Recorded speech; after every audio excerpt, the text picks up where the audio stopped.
2013 meeting to order. If we could get a roll call, please. Mayor Shirley. Commissioner Blanchard. Here. Commissioner Crawford. Here. Commissioner Hardy. Here. Commissioner Householder. Here. At this time, for those of you who are able, if you would please stand and join me for the Pledge of Allegiance, a moment of silence. I pledge allegiance to the flag of the United States of America and to the republic for which it stands, one nation under God, indivisible, with liberty and justice for all.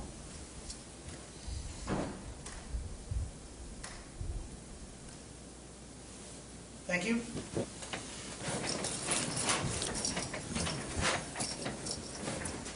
We have no awards and proclamations today, so that moves us into the citizen forum part of the meeting. This is a time where any citizen can come before the commission with anything that is not on the day's agenda to discuss or inform us of. If there's anyone? My name is Tracy Sin at 3400 South Connecticut.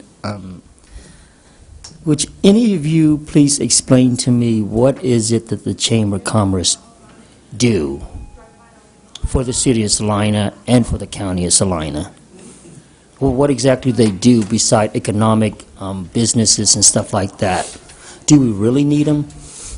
Well, I mean, maybe Jason can give you more of the formal designation, everything they do, and that might be a little better. But the variety of things, a lot of different divisions of them. They're a nonprofit, business-oriented organization, membership-oriented organization. So the businesses or the membership, and chambers do different things across the country. In smaller towns, they may do more of a meet and greet and ribbon cuttings and things like that, but their real purpose is to support the business community and their membership. In larger communities where they have a stronger staff, you'll see them playing the role of sometimes being economic developer, and they'll have a contract with the city like what we do, and their role will be to recruit, to help current businesses expand, and to help the city to do that. That'd be the contractual arm of the city for economic development. So that's what our Chamber of Commerce does. Now, with the question of how well they do, that's kind of up to what anyone else's perspective of that. I don't know that I'm in a good position to talk about that, but in essence, that's what their role is. Yeah, travel and tourism, I think. Convention, travel, and tourism is another function that we have. Is it worth the money paying them? Well, from an economic development perspective, for either of those perspectives, usually towns will have convention and tourism or economic development, whether they provide it themselves and hire their own staffs and pay their own overhead costs, or whether they contract out. I'm not sure in the end it changes how much you spend. It all depends on what you want to do with it and what your objectives are. So you could easily do it yourself or have another kind of semi-governmental unit of government created to do that. You may very well spend the same. You could spend more. You could spend less. So a lot of it just depends on what you're trying to do with it. Okay. Well, thank you so much. That's it? Yes, sir. Oh. Ms. Crawford, happy birthday. There you go. Still looking good, There baby. you go. There you go. Muy delicioso. Ay, my mama. Yeah. Well, I knew you wanted to say something. You were chomping at the bit. I knew you just Thank you, probably skipped that. Is there anyone else from the public that has anything they'd like to bring before the commission? Seeing none, I'll move on to the consent agenda. Item 6.1, approve the minutes of November 25th, 2013. Is there any item on the consent agenda that the commissioner wishes to change or modify, or if it's acceptable? No, Mr. Vice Mayor, I move that we approve the consent agenda as presented. Second. Motion is second to approve the consent agenda as presented. All in favor? Aye. All opposed? That motion carries 4-0. We move on to administration. Item 7.1, first reading, ordinance number 13-10720, amending Article 6 of Chapter 13 of the Salina Code pertaining to public contracts. Okay, Mr. Bingston. Thank you, Vice Mayor. Commissioners, we are addressing your code, Chapter 13, in this situation. And that reference to public contracts will predominantly be contracts directly with the city. What we're doing is integrating those code provisions with state law. And as you can probably see from those sections that are added we are actually in the code providing for those provisions that would be included in any such contract.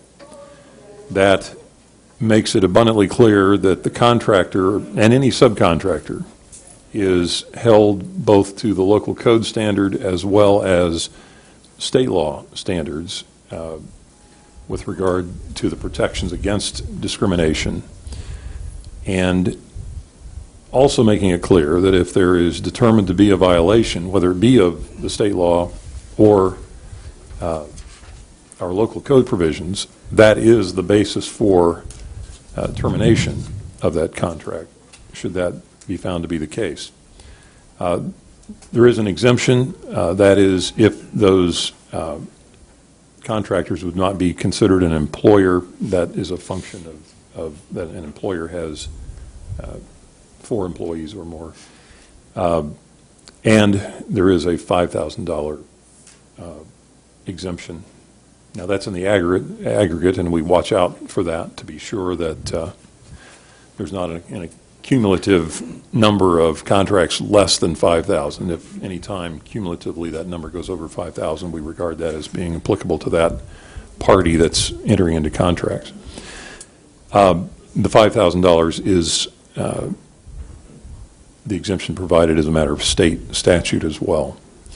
What that enables us to do, as you see from the deletion of the references to the contractor's responsibilities with regard to affirmative action, this makes the focus upon the actual actions of the contractor in terms of the prohibitions against any discriminatory conduct on their part, and eliminates the process of the affirmative action plans were predominantly just reporting on existing circumstances, did not necessarily require any particular, I mean, it wasn't a quota system or anything like that. It was simply a reporting system. And now between, particularly with the role of the Human Relations Department, and as we have enhanced the processes by which these contracts are reviewed, they have an opportunity to be absolutely sure. We watch out for it in our role, as do the departments and the city manager's office. But as you might imagine, particularly Human Relations is given an opportunity as well to be sure that any time these provisions apply, that the parties don't have to rely on the code. It's actually in the document, whether it be a direct contract or, as you probably noticed, there is a requirement on any subcontracts that that same language would be present. So we believe this will more fully integrate the local code requirements with the state law requirements. Commissioners have any questions for staff? Any public comment on this issue? I bring it back to the commission for possible action.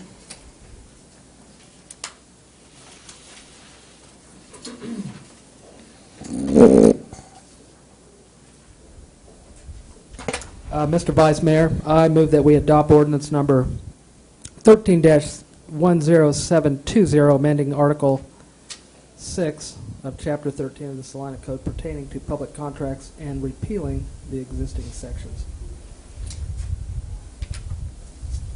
And this is on first reading, is that correct?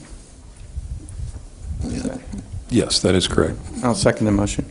We have a motion and a second on ordinance number 13-10720. All in favor? Aye. All opposed? That motion carries 4-0.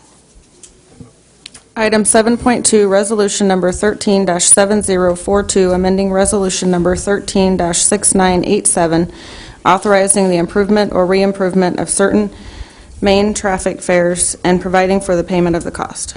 Mr. Franz.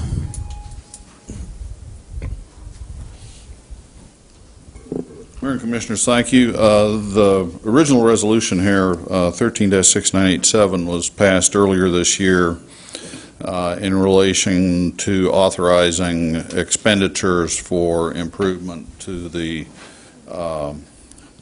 improvements to the lighting in the downtown district.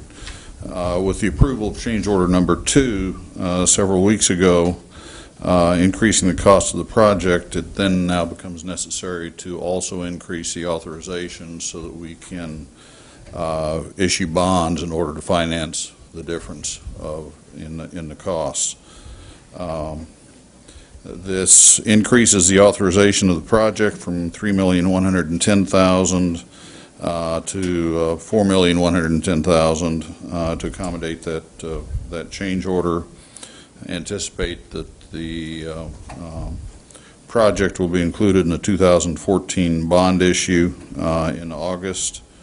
Anticipate that the cost of the addition will be approximately $90,000 a year over the next 15 years.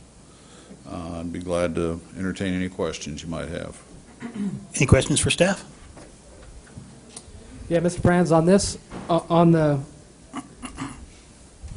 anything that kind of goes along with this change, is there any cost in addition to the change? Are there difference in rates that we would anticipate, or? I don't think there'd be a difference in the rates we'd receive on the bonds. There will be, anytime you increase the size of a bond issue, some of the issuance fees are calculated as a percentage of the amount issued, so those, of course, would increase to some degree.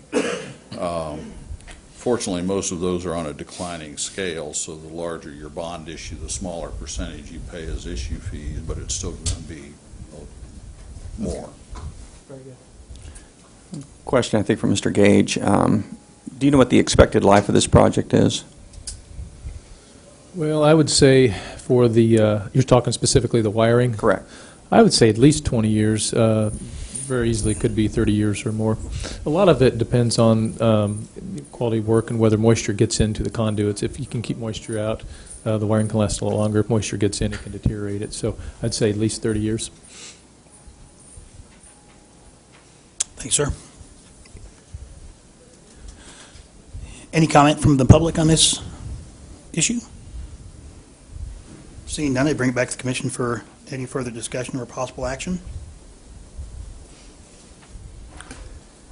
Mr. Vice Mayor, I move that we approve resolution number 13-7042, amending resolution number 13-6987, authorizing the improvement or re-improvement of certain main trafficways and providing for the payment of the cost.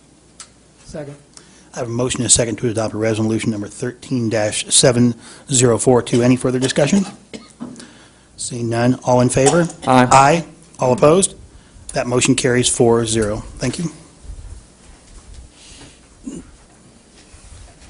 No development business. We'll move on to other business.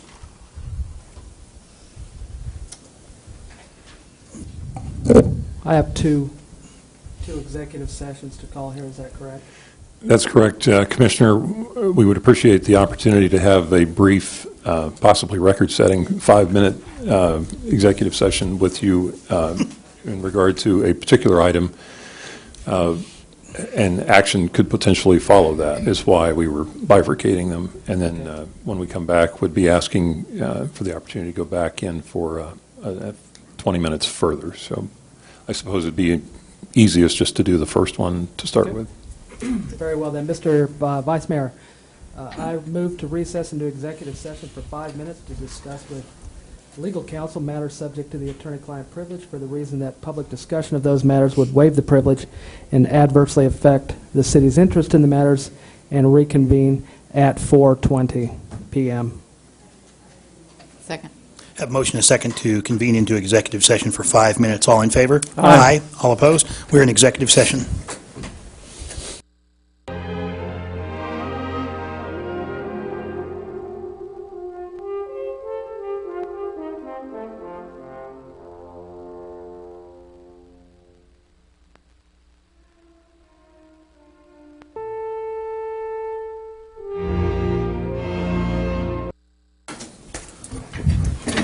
Mr. Bingston? Thank you, Vice Mayor and Commissioners.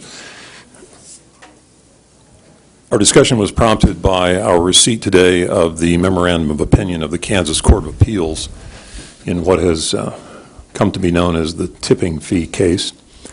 And it's a situation where there's not a, quote, decision or a matter of determination as much as just acknowledging that and addressing that in a way that the commission deems appropriate. So with that, I would think, Vice Mayor, if there is a statement that the commission wishes to make, it would be appropriate for you to articulate that and then take a motion, if it is forthcoming, to endorse the statement. Okay, okay. The decision of the Kansas Court of Appeals was received today, and Saline County's appeal of the Saline County District Court judgment entered in favor of the city, in which has come to be known as the tipping fee case. The Court of Appeals reversed the ruling of the district court and directed the district court to enter judgment in favor of the county.